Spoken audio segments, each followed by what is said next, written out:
one. What's up, everyone, and welcome to the Real Ones Canes podcast. He is Cam Underwood. He's the managing editor of State of the U.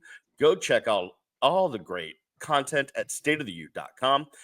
You can also follow Cam on the intercyberwebs on the X at Underwood Sports. I am Brian London, as far as I know, unless I've been cloned.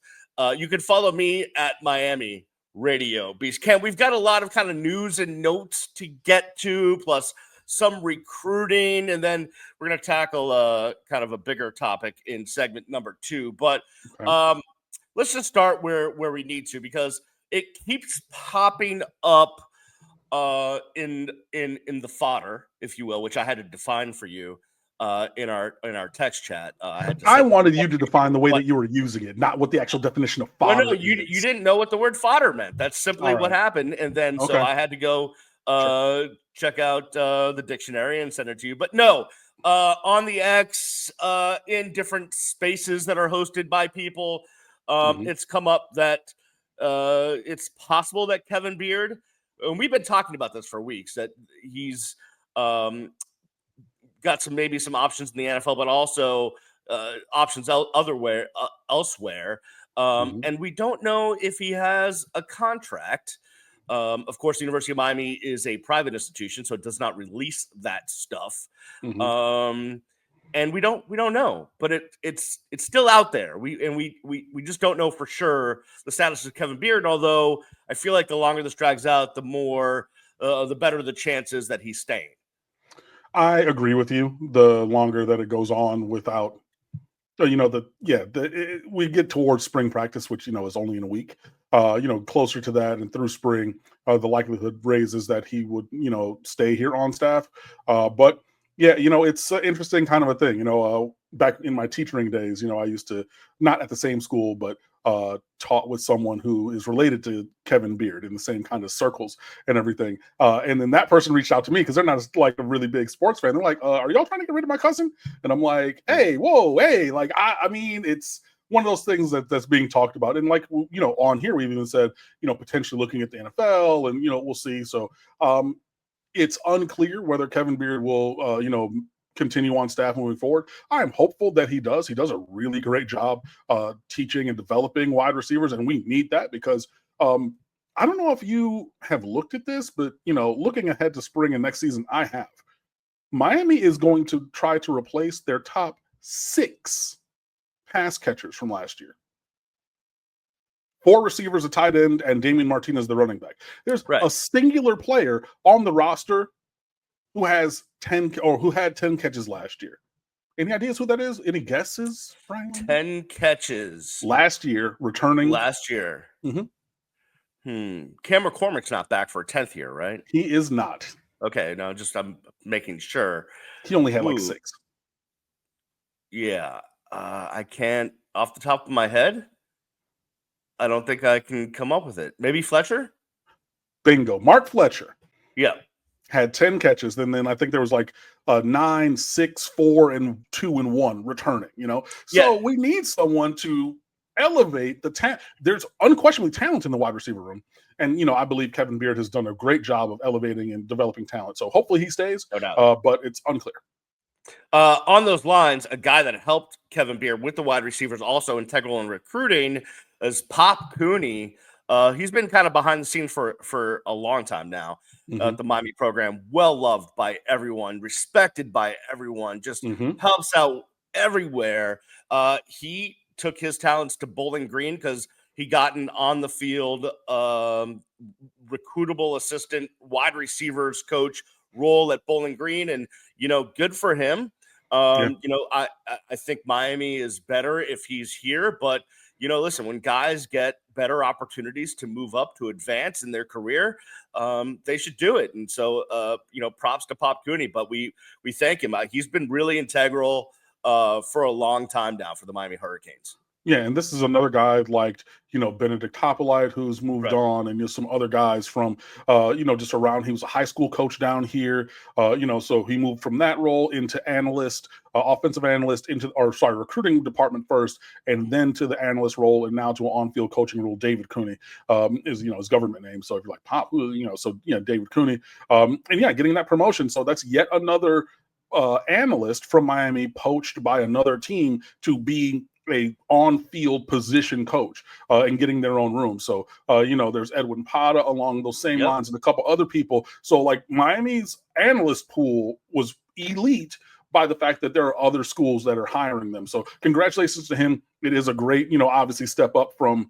the recruiting department to on-field position coach. So yeah, congratulations. But that also does weaken the organization a little bit. Yeah, so we'll see how Mario counters those losses. We hope that KB stays along the wide receiver route. We need to talk about again the fodder that we've Yeah. heard, you and I both, about Malachi Tony. It seems like he is making an impact early and often as the boys get ready for spring ball. Yeah, man. We said it a couple of weeks ago that he and Dalen Upshaw and Joshua Moore were all really impressive as soon as they got on campus. That has continued. I was talking to a 7-on-7 coach yesterday at an appointment, happened to run into him, local 7-on-7 coach. He's like, yeah, look, they want multiple guys to, oh boy, don't do that. Drop the microphone. It's okay. Drop the microphone. Pick it up. Pick it up. I dropped the mic literally. You ran into a 7-on-7 coach at an appointment. Yeah. So anyway, we're talking about the Miami's desire to have players move in multiple positions, specifically like JoJo Trader. Like, hey, you can play outside, you can play inside, you can do all these different things.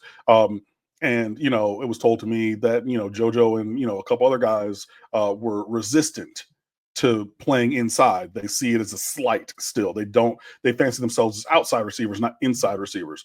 And so it seems like the Red Sea is parting and Malachi Tony is just walking on across there. I mean, he's one of the first guys in the building at every opportunity, one of the last guys to leave. He's a sponge. He's working out really hard in their off-season program. And we see the intermittent pictures with the catapult tracking vests and everything on. He's just, learning the playbook, and he's making himself available and showcasing his elite level talent. And for me, I'm like, if your recruiting stays standard, right? Well, not if your class structure stays standard, so the guys at the top of the roster leave and the next guys up are the ones who start. Your starter should be Nye Carr on one side, JoJo Trader on the other side, and Ray Joseph in the slot. And then you sprinkle in a Chance Robinson, a Joe, all these other guys, the three freshmen I've already mentioned. If they don't want to compete for those jobs, and again, slot on offense and defense is a starting position now. We're not in 1983 anymore, guys. Well, I mean, you just have to look to the NFL. Look at some of the best receivers in the NFL. I can think of now. There's some guys that play both inside and outside, like Cooper Kupp, Amon-Ra St. Brown. I think CeeDee Lamb would be in that category. So, these are some of the best receivers in the NFL. Well, look, who's the all-time career leading receiver at the University of Miami? Xavier Restrepo. Where did he play for 5 years? In the slot, and was a technician and literally rewrote the record book. Guys. Like, it's not even like you're going from, I formation, with an X and a Z and a tight end, and all of a sudden, it's varsity blues. Oh, you're running the oop-de-oop, and you got all these receivers, and we never did seen this in Texas anymore. The guy who left is the leading receiver all time for this storied program. The reason that Ray Joseph is still trying to get on the field is because the all-time leading receiver was the one blocking him. Why are you not stepping up into that? But you know what? Whatever. For me, I want everybody to do their absolute best. And if Malachi Tony is the best player there because these other guys are abdicating that position and they're not stepping up in the spotlight, turn the spotlight on the freshman. Yeah, there you go. Listen, where there is a void, someone will take the power. So let Malachi Tony rumble in. And speaking of the wide receivers, and you brought up Xavier Restrepo. I just want to throw this in. It happened a little bit ago, maybe last week. Cam Ward being interviewed, threw some shade at guys that didn't play in the bowl game, and a lot of us kind of took that to mean a shot straight at the bow of the boat that Xavier Restrepo is on, You know, which to me was interesting because, listen, as much as we talk to these guys in press conferences or see them interviewed and what have you, we don't really know what's happening behind closed doors. So, I was always under the impression that Cam and X were boys from the start and blah, blah, blah. But, things may not be the same. Who knows? look, you can have arguments with your boys. I mean, you have arguments with family, right? Yeah, Like for sure. it can, and like for me, I've had some fights with friends. I say what I have to say. I'm a grown man and I move on. And Cam said what he had to say. Look, because Xavier Restrepo was radio silent. Cam Ward came out and said, I'm playing in the bowl game. I want all my boys to play in the bowl game. We gonna go ride.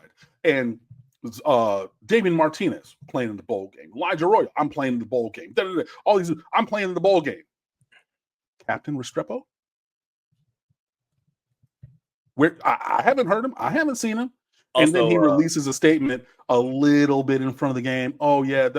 Hey, look, if I'm Cam and I went out there and I'm, going to be a top 3, probably, maybe top 1 pick in the draft, I can say I feel a kind of way. I came out there. Jalen Rivers came out there. Elijah Arroyo came out there. David Martinez came out there. Sam Brown, Jacoby George, Francisco Mauinoa, Mish Powell. We all came out there, but you didn't.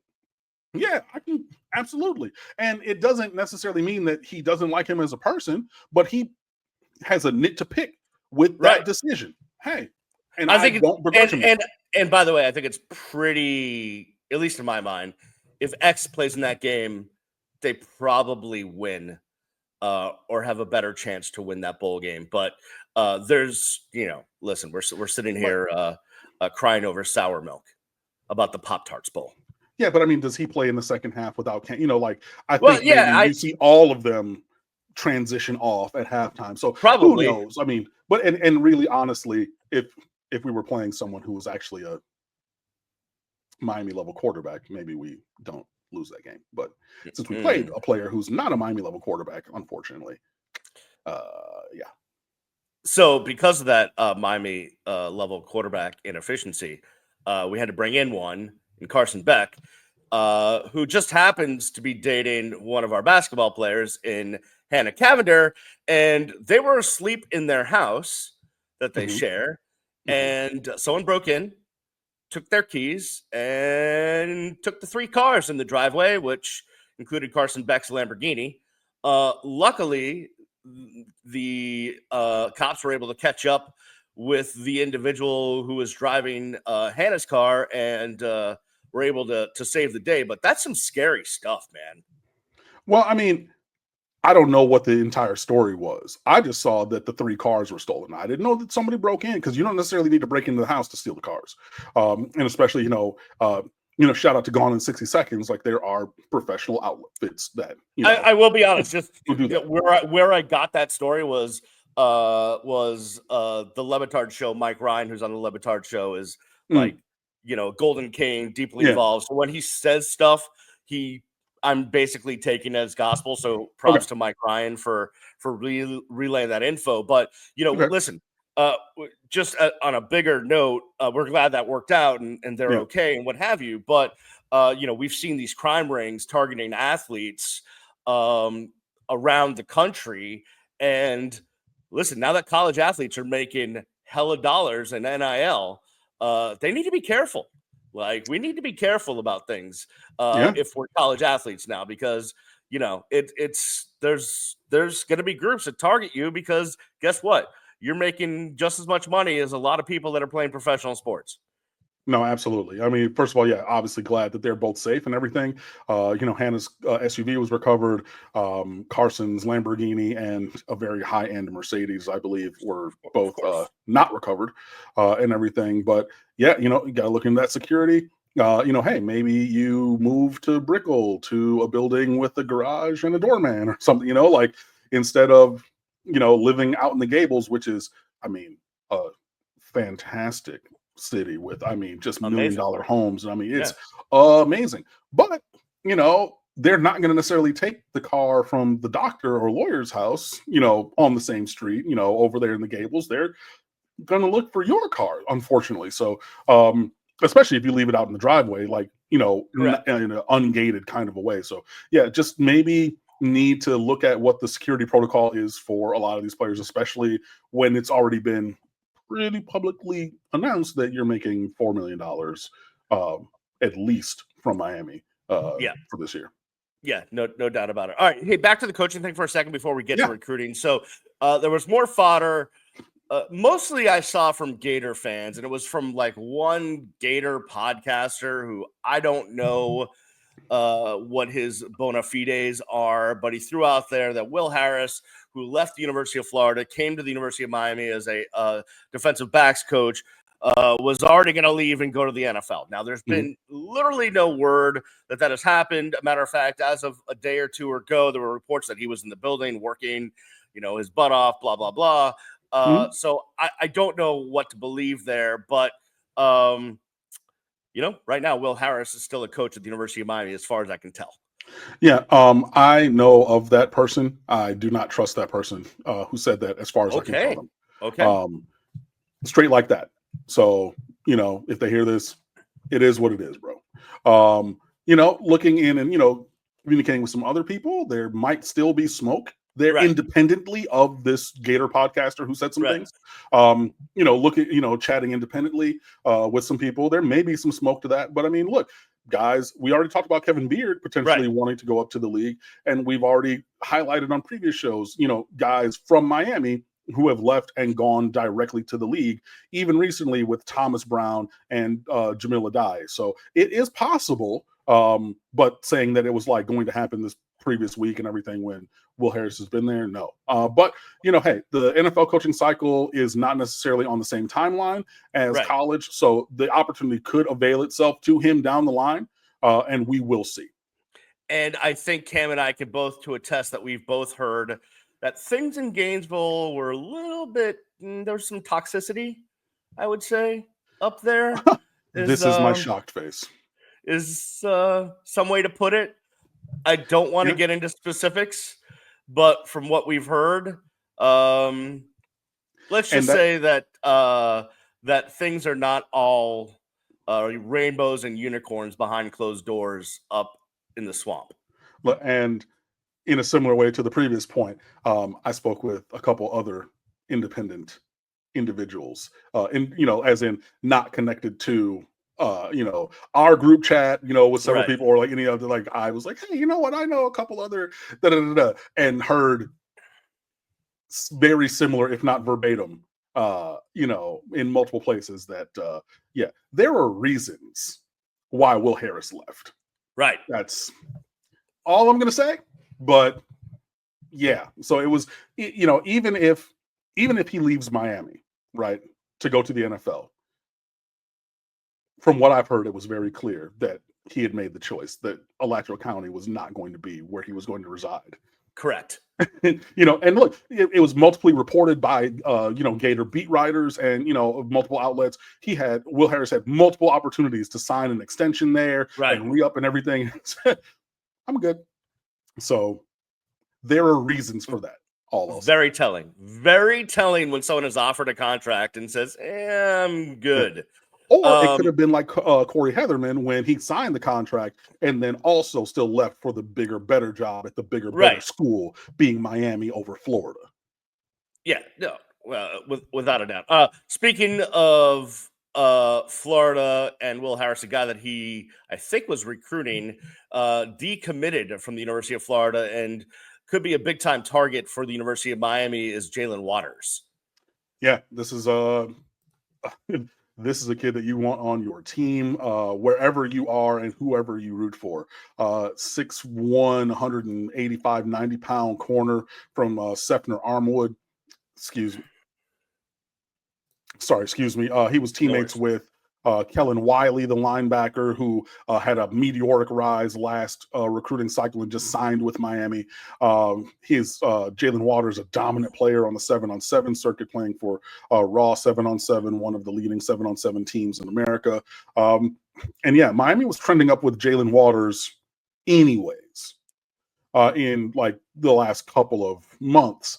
And then, and his nickname is Seatbelt, by the way. So if you saw multiple Miami staffers putting up, the signs and the PSAs about, seatbelt saves lives and da-da-da, that was a direct shout out to him. That was a subtweet to Jalen Seatbelt Waters, because, he has you on lock in the secondary.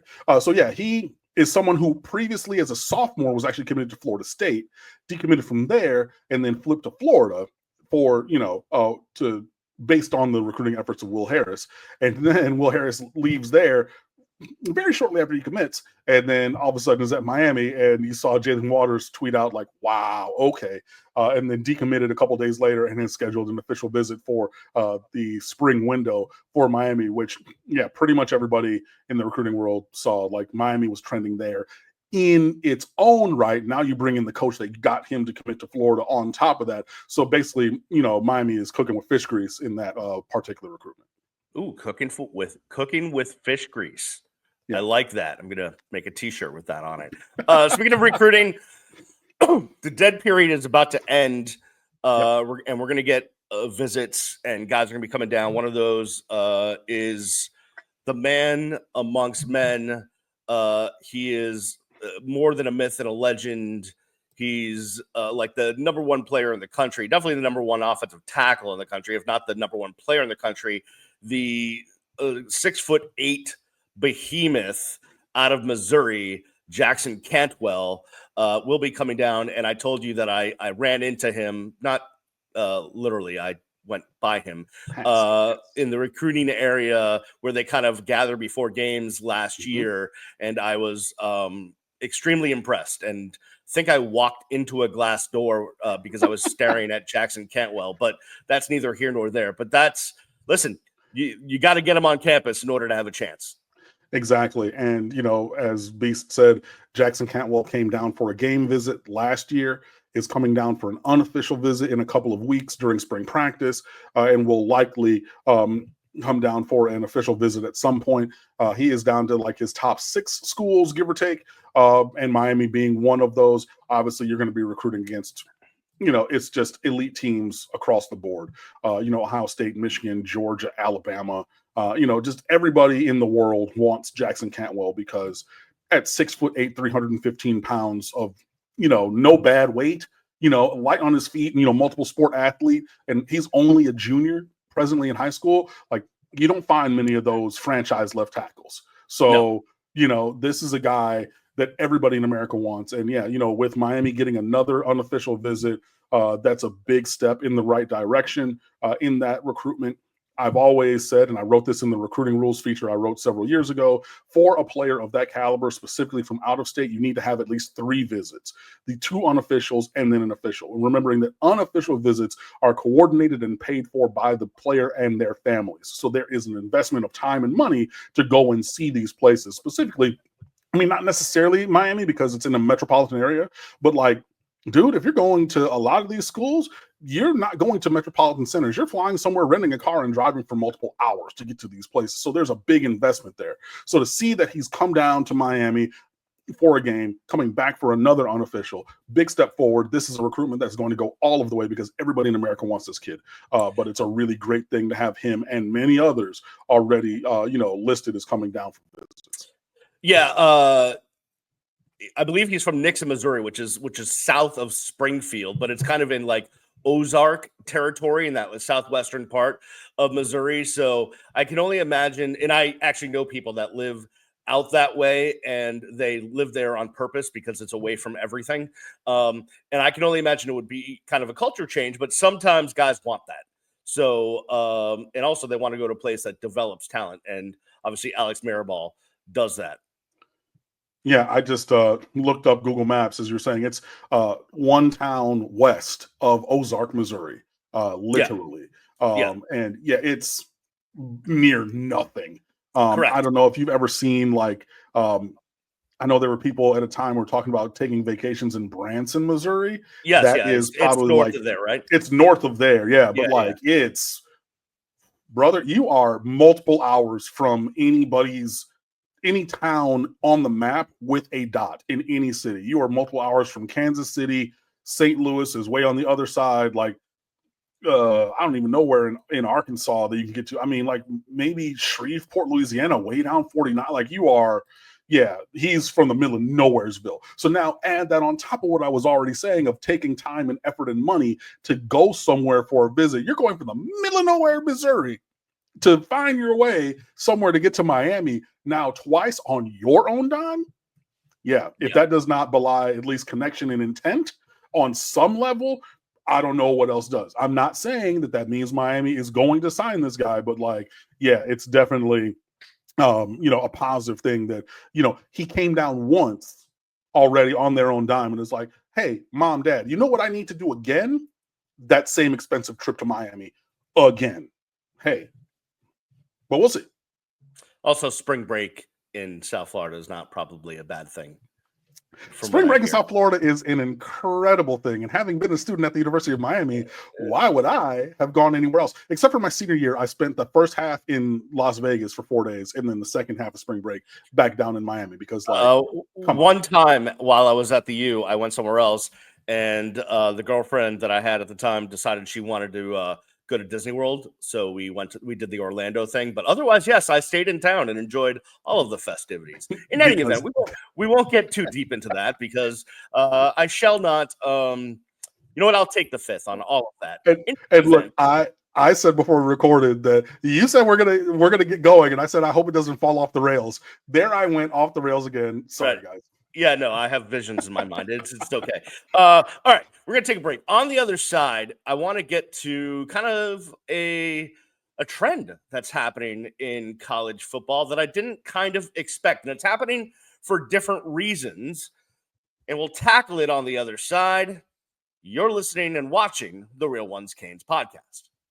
Welcome back to the Real Ones Canes podcast. He is Cam Underwood, managing editor of State of the U. Follow him on X at Underwood Sports. I'm Brian the Beast London. Follow me at Miami Radio Beast. Hey, Cam, State of the U's got some good content on there, and I know you're working on a combine preview. We'll do ours next week, but there is just a ton of content at State of the U. I love reading Craig Smith's Monday Musings. I know there's all sorts of other stuff on there, but all sorts of great content at the site you manage at stateoftheu.com. Yeah, man, appreciate it. We work to be leaders in commentary and analysis. We're not really in the breaking news business. That's just not necessarily a thing. But I mean, a lot of us are alums and fans just like you guys, but have a unique view of the University of Miami and just sports in general. So yeah, we definitely have great content for you. It's free 99, always open 24/7, 365. Stateoftheu.com. Please come on over and fan with us. There's something for everybody. If you want X's and O's, or you want narrative, if you want recruiting, if you want personnel, all those different kind of things are over there. So yeah, man, I really appreciate the shout out and the support from you guys. And yeah, we're gonna keep it moving. I want to offer my services to review restaurants and bars visited by Canes alumni. Sold. We'll talk about it after we stop recording. Like, hey, man, I know that you keep talking about like, oh yeah, I'm the managing editor of State of the U, and you're the managing editor of your living room. Hey, right, man, if you want to let those fingers work, you want to create some other content over there too. Yes. We can talk about that, brother. We will hit the Big Cheese. There may be some spots in the Grove that we like loggerheads I might have to get to. Mm-hmm. Rusty Pelican. Yeah, we can get around town. That's a standard.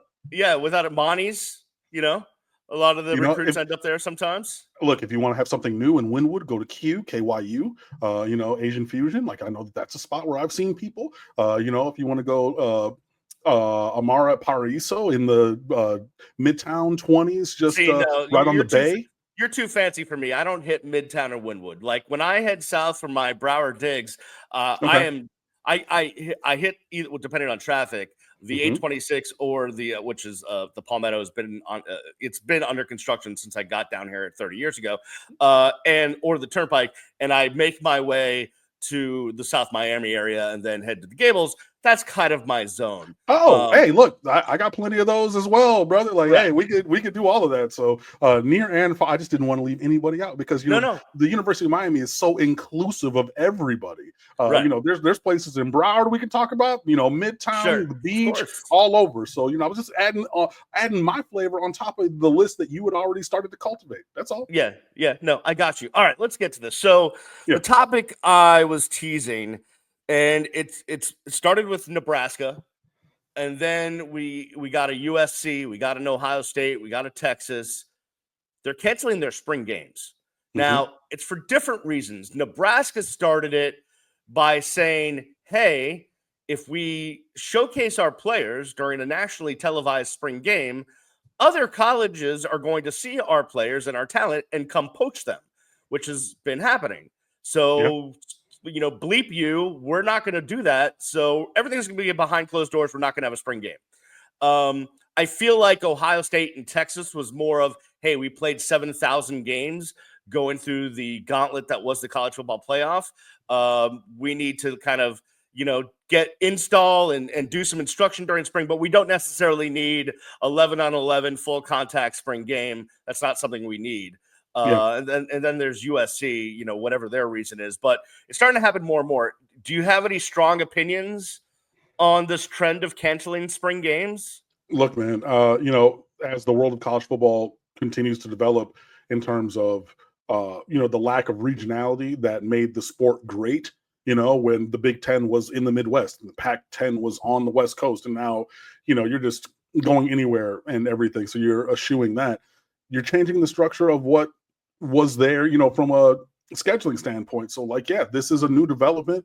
I saw Texas said they're going to basically have professional OTAs, off-season training, and just go through that and have all those things and have a scrimmage that's, closed doors and everything maybe at the end, but not doing things with an outward gaze because, yes, you do want to have the outward gaze towards your fans, but if you put something out there, anybody can go see it like Nebraska was talking about. And honestly, in the age of NIL, and you're going to have a spring portal, right, as well at the end of spring practice. So if I'm, a guy who flashes in my spring game, there was a random kid at Miami like 4 years ago, number 88 wide receiver. Don't remember his name, never did. But in that spring game, he had like 6 catches for 112 yards and 2 touchdowns, and it was on TV, right?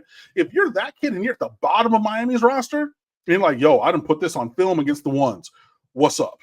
I want to go somewhere where I can get more money because I'm probably not getting money here. And like you're shopping yourself. And then there's going to be another program who's going to look at that and be like, yo, they're not using him.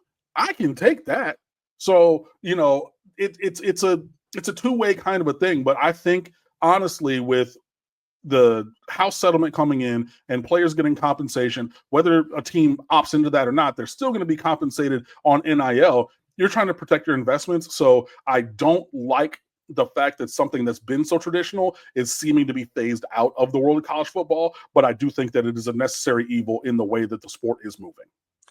I like the spring game personally because I'm selfish, because it does give the media an opportunity to actually see something of the players that's going on. Normally, we don't get the opportunity to see as much as we do during a spring game. So at least it gives us an opportunity of, hey, how are guys progressing? How have they progressed through spring? How do they look up close and personal? They're doing it at Cobb Stadium again, April 4th or April 3rd. Is it April 3rd or 4th? It's April 12th. My bad. At 4 p.m.